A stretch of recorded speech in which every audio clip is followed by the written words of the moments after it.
Hi Subarna. How are you? All well. How about you? I'm good, thank you. Amazing. Welcome to the Unbounded Conversation. Thank you. And so, Anant, you've been, practicing with boards and advising them as well. So, boards approve international expansions every day. Yeah. But why does so much still fail between the decision and the execution? See, that's where the oldest thing comes in. You have to walk the talk. Yeah. And this is a classic case. Though there is a will, but then the problem that you mostly see with a lot of these boards is that at the end of the day, they do find. Are you talking about only the chamber or the board also? No, just the board. Like how a company boards, how they function. Okay, Yeah, sure, that one. okay, fine. So what happens is that there are people with different ideologies. Number one, different perspectives. There is a lot of individual perspective that is at play also, Yes. and they're trying to drive home agendas which are more centric to them than to the organization. Right, right. So that is where I find that boards definitely collapse. So, what is the first question a board should answer before discussing the legal entity or tax structure for a new market? I think you have to question yourself in terms of why are you wanting to be in that market first of all. Correct. How does the fitment happen with your existing play? Yeah. Whether it is a backward integration, it is a forward integration, you need to be very, very candid with yourself. Yeah. Then, second is the cost benefit advantage.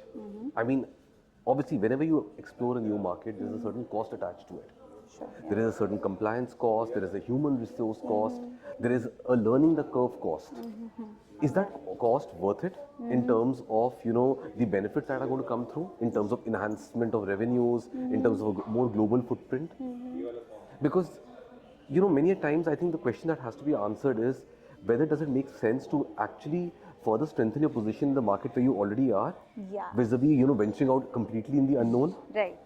So with promoters, many a times I think they take this entire entrepreneurial instinct a bit too far. Okay. I've come across promoters who've just, let's say, gone on a holiday.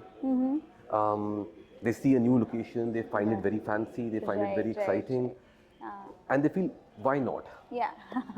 Sometimes it's just it's a very good talking point in a party where you say that I have a presence in, let's say, 20 countries or 20 markets. Right. So I think you have to be very candid with yourself in terms of how does the fitment happen with your existing play. Right. I think that's like a very important point for anybody who is thinking about expansion at all. That's true. So, why do tax, regulatory, legal, finance, and people decision so often get made into the wrong sequence? So, Barna, unfortunately, there is no one size that fits all. Yeah. Okay, so since my first love is tax, and many times I play the devil's advocate. Okay. Okay, the promoter has already kind of made up his mind. He's already decided that he wants to go ahead, and you throw a dagger in the works. The promoter tells, the pushback that we get is that tax is a subset of business. It's not the other way around. Right.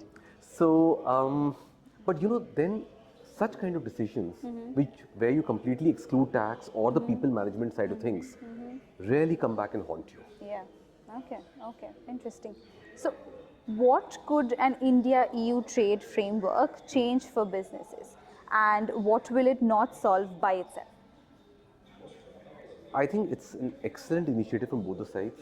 Like I mentioned in my presentation as well, 20 years in the making. Both are doing great volumes of work. Plus, there is a lot of geopolitical aspect around it as well. Yeah. So I do see this treaty, getting ratified and going further ahead. But what worries me is that both the sides are obviously trying to drive home their own agendas. Okay. And trying to get the best deal for themselves.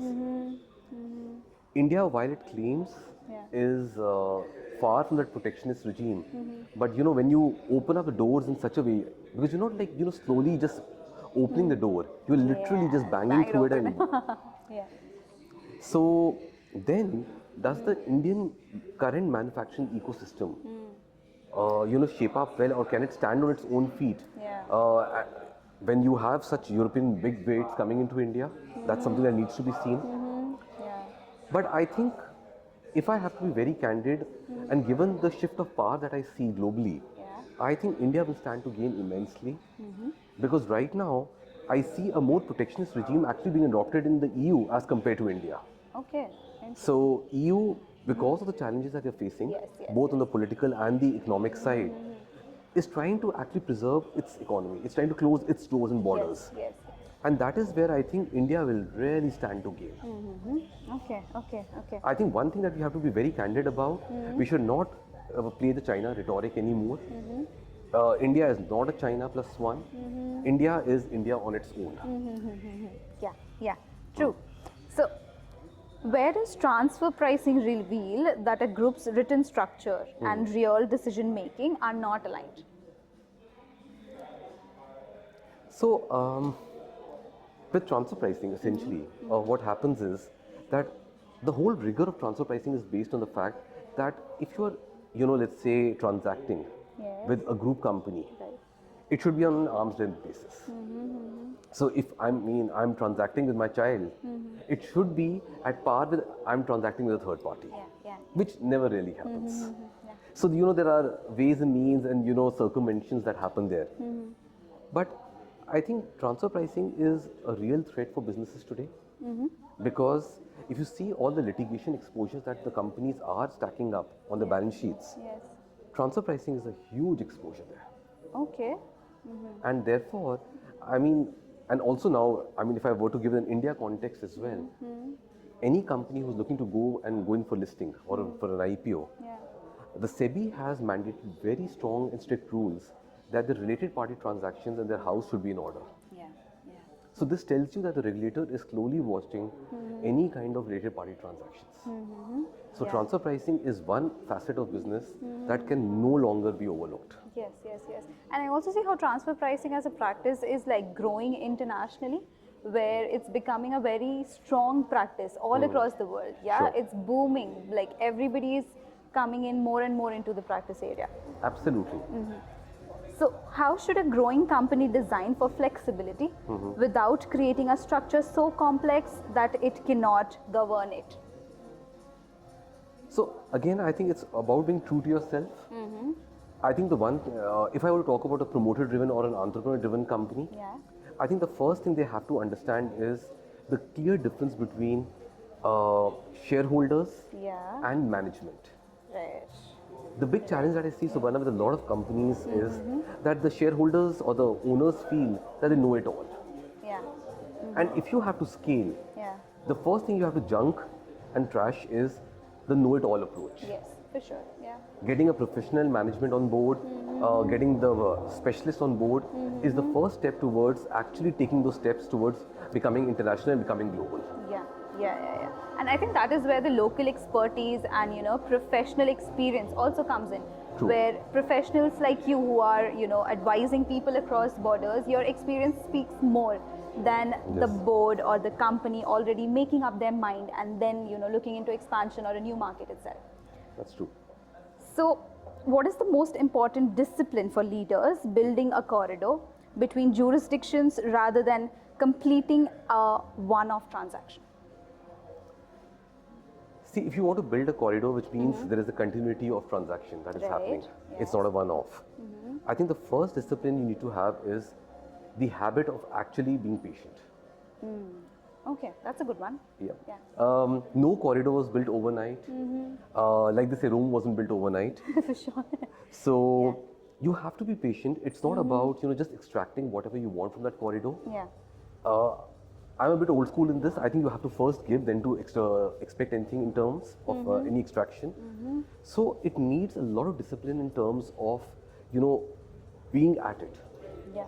Because the minute you're starting to open a new corridor, it is not necessary. It's a bilateral corridor. Yeah. So Yeah. it's not necessary that the other side will also reciprocate. For sure. Yeah. And if you don't get the adequate response or the response which you were expecting, you need to have that kind of wisdom and patience to weather it out. Yes. Yeah.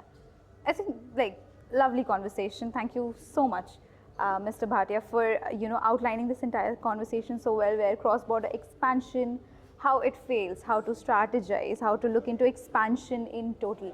Thank you so much for joining us for this conversation, and I Anytime. hope you are having a lovely time here today. Just to close it on a very light note, Sure. how does it feel to be a part of the Unbounded Barcelona Assembly 2026?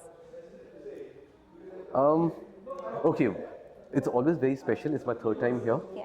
So, but yes, I do believe that maybe, I mean, weather-wise, it could have been better. For sure. Oh God, Europe is just unbearable right It's now. but- unbearable at the moment, Uh-huh. but the vibe is excellent. The presentations have been very, very crisp and very incisive. And I think we're just going from strength to strength. I mean, if last year Singapore was very good, this one has definitely gone a notch further. Yeah. Thank you so much. That's Sure. encouraging. Bye. It's encouraging for our entire team here. Thank you. And yeah, it's always a pleasure. Okay. Thanks, Subarna. Thanks for having me.